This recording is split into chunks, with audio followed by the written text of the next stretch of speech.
Hello students, मैं Padmaja Joshi.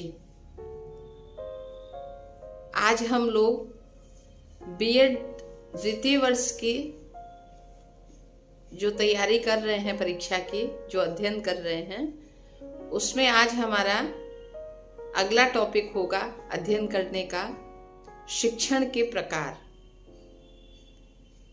Okay, तो हम शिक्षण के प्रकार का अध्ययन आरंभ करते हैं। आगे आपकी स्क्रीन पे पुस्तक का पृष्ठ दिखाई देगा।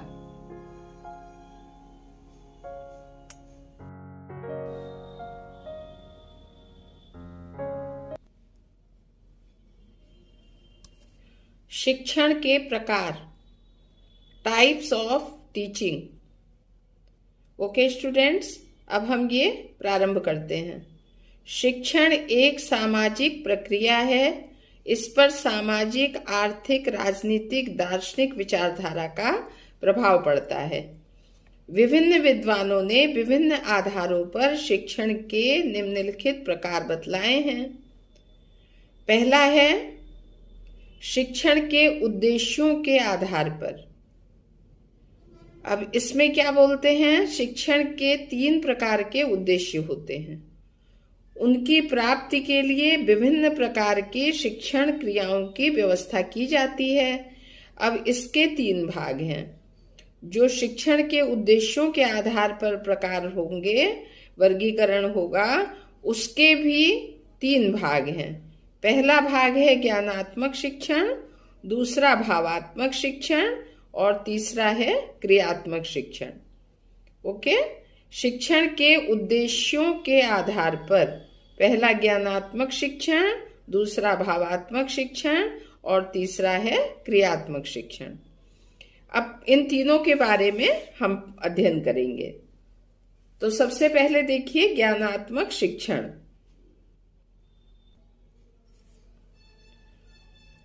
इस शिक्षण का मुख्य उद्देश्य ज्ञानात्मक पक्ष अथवा व्यवहार। व्यवहार में क्या क्या है? ज्ञान, प्रयोग, समझ, विश्लेषण, संश्लेषण, मूल्यांकन आदि को विकसित एवं पुष्ट करना होता है। ज्ञानात्मक शिक्षण में क्या होता है? इस शिक्षण का मुख्य उद्देश्य ज्ञानात्मक पक्ष अथवा व्यवहार, ज्ञान, प्रयोग, समझ, विश्लेषण, संश्लेषण, मूल्यांकन आदि को विकसित एवं पुष्ट करना होता है। अब दूसरा है भावात्मक शिक्षण। इसमें भावात्मक पक्ष को विकसित करने को प्रमुखता दी जाती है। भावात्मक पक्ष में क्या क्या है? रुचियों, अभिवृत्तियों, मूल्यों तथा संवेगों से संबंधित उद्देश्यों की व्याख्या करता है। अब तीसरा हम अध्ययन करेंगे क्रियात्मक शिक्षण।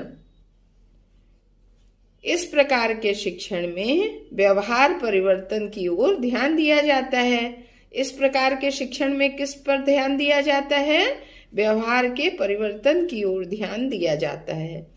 उद्दीपन कार्य करना, नियंत्रण, संयोजन, स्वाभाविकरण, आदतीकरण का निर्माण आदि क्रियात्मक पक्ष के प्रमुख स्तर हैं।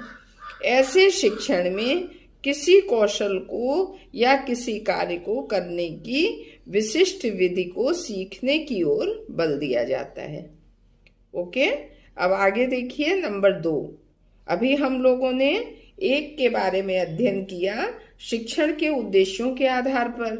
अब दूसरा है आ गया शिक्षण के स्तरों के आधार पर। शिक्षण के स्तरों के आधार पर शिक्षण एक सतत प्रक्रिया मानी जाती है। सतत का मतलब है निरंतर चलने वाली। शिक्षण एक सतत प्रक्रिया मानी जाती है जिसमें विचारहीन से अधिक विचारपूर्ण तर्क की क्रियाएं की जाती हैं। इस क्रम को 3 स्तरों में विभाजित किया गया है। अब इसको भी 3 भागों में विभाजित किया गया है, 3 स्तरों में। पहला है स्मृति स्तर शिक्षण, दूसरा है बोध स्तर शिक्षण, तीसरा है चिंतन स्तर शिक्षण। ओके स्टूडेंट्स, इन तीनों के नाम हम लोगों ने जान लिए। अब इन तीनों के बारे में शॉर्ट में विस्तार पूर्वक थोड़ी सी 2-2 लाइन आगे और अध्ययन करते हैं। शिक्षण के स्तरों के आधार पर देखिए, स्मृति स्तर शिक्षण, बोध स्तर शिक्षण और चिंतन स्तर शिक्षण। अब पहला है स्मृति स्तर शिक्षण। स्मृति स्तर शिक्षण में ऐसी अधिगम परिस्थितियां विकसित की जाती हैं जिससे कि छात्र पढ़ाई गई पाठ्य पुस्तक को सरलता से कंठस्थ कर सके। इस स्तर पर प्रत्यस्मरण तथा रटने की क्रिया पर जोर दिया जाता है। अब नंबर 2 है बोध स्तर शिक्षण।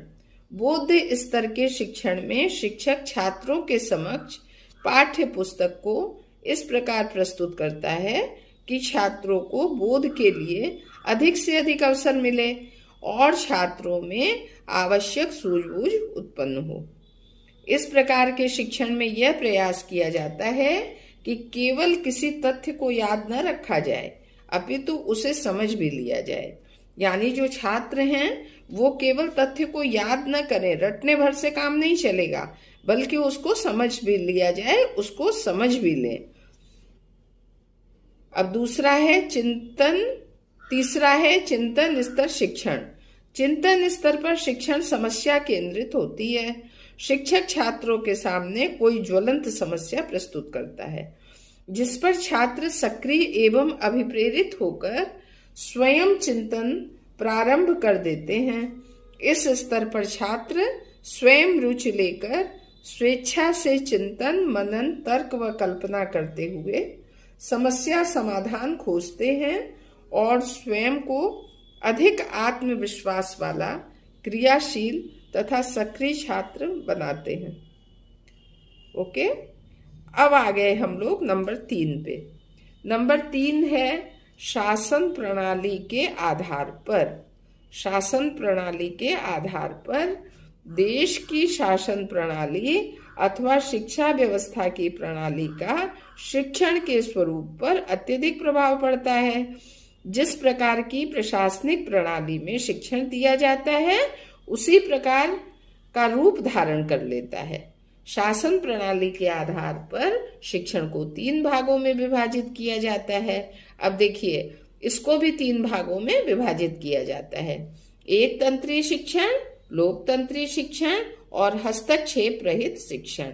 अब देखिए इनको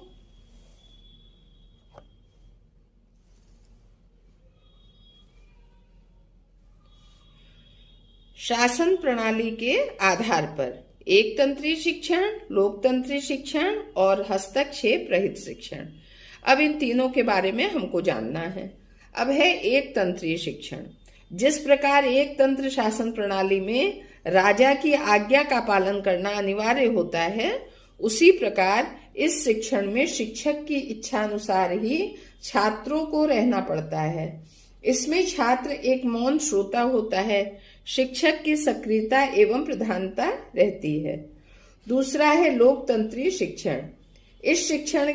इस प्रकार के शिक्षण में छात्र को अधिक से अधिक अंतःक्रियाएं करने की छूट दी जाती है। शिक्षक एक मित्र, निर्देशक अथवा पथ प्रदर्शक के रूप में कार्य करता है। छात्र और शिक्षक दोनों मिलकर क्या करते हैं? समस्याओं का समाधान सामूहिक रूप से परस्पर अंतःक्रिया के माध्यम से करते हैं। यह शिक्षण मानवीय संबंधों, सिद्धांतों आदि पर आधारित होता है। इसके बाद देखिए हस्तक्षेप रहित शिक्षण। तीसरा, हस्तक्षेप रहित शिक्षण। इसमें छात्र को अत्यधिक महत्व दिया जाता है। किसको सबसे अधिक महत्व दिया जाता है? छात्र को, विद्यार्थी को। शिक्षक में शिक्षक की अपेक्षा छात्र अधिक सक्रिय रहते हैं। इस शिक्षण में छात्र को क्या सीखना है, क्या करना है, कैसे करना है, वह छात्र पर ही छोड़ दिया जाता है। शिक्षक का कार्य एक ऐसी अपूर्ण अथवा बाधा युक्त परिस्थिति को प्रस्तुत करता है जिसे छात्र पूर्ण कर सके और बाधाओं को दूर कर लक्ष्य को तक पहुंच सके। तो यहाँ छात्रों पे हस्तक्षेप नहीं होता है किसी का भी, जो भी छात्र होते हैं वो स्वयं डिसाइड करते हैं कि उनको क्या करना है, कैसे करना है, यह सब छात्र के ऊपर छोड़ दिया जाता है। ये भी पढ़ाने का एक तरीका है, एक टेक्निक है, जिसको हम कहते हैं हस्तक्षेप रहित शिक्षण। अब देखिए नंबर 4 है शैक्षिक क्रियाओं के आधार पर। शिक्षण एक प्रक्रिया है तथा शिक्षण के समय अनेक प्रकार की क्रियाएं होती हैं। इन क्रियाओं के आधार पर शिक्षण को 3 भागों में विभाजित कर सकते हैं। यहाँ भी 3 भाग हो गए। पहला है प्रस्तुतिकरण, दूसरा प्रदर्शन और तीसरा है कार्य करना। शैक्षिक क्रियाओं के आधार पर प्रस्तुतिकरण, प्रदर्शन और कार्य करना। अब इन तीनों के बारे में हमको अध्ययन करना है। पहला है प्रस्तुतिकरण। अब देखिए प्रस्तुतिकरण क्या होता है। शिक्षण के इस प्रकार के अंतर्गत संप्रत्यय, सिद्धांत, विषय या वस्तु के बारे में बताना आदि आता है। ओके। दूसरा देखिए प्रदर्शन, किसी कार्य, प्रक्रिया या कौशल को करके दिखाना प्रदर्शन शिक्षण के अंतर्गत आता है। अच्छा, तीसरा है कार्य करना। शिक्षण के इस रूप में कौशलों एवं क्रियात्मक पक्ष को प्रमुखता दी जाती है। अब क्या है नंबर 5, शैक्षिक व्यवस्था के आधार पर। इस प्रकार के शिक्षण में शिक्षण की व्यवस्था निश्चित तथा अनिश्चित कार्यक्रमों के अनुसार की जाती है। व्यवस्था की दृष्टि से शिक्षण के 3 भाग होते हैं। कौन कौन से? पहला है औपचारिक, दूसरा अनौपचारिक और तीसरा है निरौपचारिक। शैक्षिक व्यवस्था के आधार पर औपचारिक शिक्षण, अनौपचारिक शिक्षण और निरौपचारिक शिक्षण। ओके।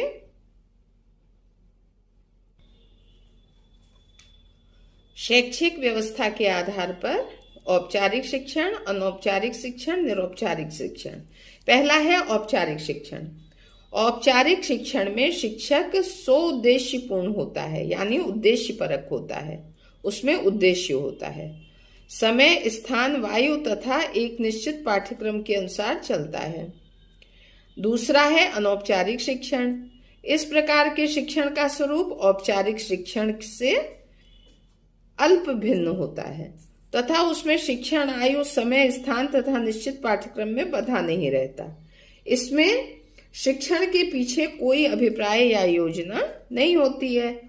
अब नंबर 3 है निरौपचारिक शिक्षण।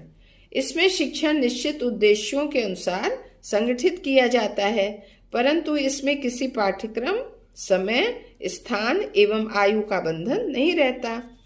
और नंबर 6 भी है। नंबर 6 है शिक्षण के स्वरूप के आधार पर। इस प्रकार के शिक्षण का प्रयोग छात्रों को नया ज्ञान प्रदान करने के लिए किया जा सकता है। इसके अतिरिक्त छात्रों के निदान के आधार पर उपचारात्मक शिक्षण भी किया जाता है। इस दृष्टि से शिक्षण को 3 भागों में विभाजित किया जाता है। स्टूडेंट्स, आपको यहाँ ये ध्यान देना चाहिए कि ये जो शिक्षण के प्रकार हैं इसके 6 पॉइंट हैं, 6 प्रकार हैं और इन जो वर्गीकरण है, जो प्रकार है वो 6 प्रकार हैं, लेकिन सभी में 3-3 प्रकार अंतर प्रकार है। मतलब ये आपको ध्यान रखना होगा। जितने भी हम लोगों ने 6 प्रकार पढ़े हैं ना, सब 3-3 प्रकार इसके अंतर्गत भी हैं। अब हम छठा पढ़ रहे हैं शिक्षण के स्वरूप के आधार पर। इस प्रकार के शिक्षण का प्रयोग छात्रों को नया ज्ञान प्रदान करने के लिए किया जाता है। इसके अतिरिक्त छात्रों के निदान के आधार पर उपचारात्मक शिक्षण भी किया जाता है। इस दृष्टि से शिक्षण को 3 भागों में विभाजित किया जाता है। राइट। अब देखिए, पहला है वर्णनात्मक शिक्षण, निदानात्मक शिक्षण और उपचारात्मक शिक्षण। शिक्षण के स्वरूप के आधार पर पहला है वर्णनात्मक शिक्षण, दूसरा निदानात्मक शिक्षण और तीसरा है उपचारात्मक शिक्षण। अब इन तीनों के बारे में हमको पढ़ना है। पहला है वर्णनात्मक शिक्षण। इस प्रकार के शिक्षण के माध्यम से किसी विषय वस्तु तथा घटना का छात्रों के समक्ष पूर्ण शाब्दिक चित्र प्रस्तुत किया जाता है। इस प्रकार के शिक्षण के माध्यम से किसी घटना, दृश्य, नियम एवं सिद्धांतों का विस्तार पूर्वक वर्णन किया जाता है। ओके। अब दूसरा देखिए निदानात्मक शिक्षण। निदानात्मक शिक्षण में शिक्षक छात्र का विद्यालय में ही किसी विषय संबंधी कठिनाइयां, कमजोरियों का पता लगाता है। शिक्षक छात्रों की कमजोरियों का पता लगाकर निदानात्मक शिक्षण के माध्यम से उन्हें दूर करता है। और नंबर 3 है उपचारात्मक शिक्षण।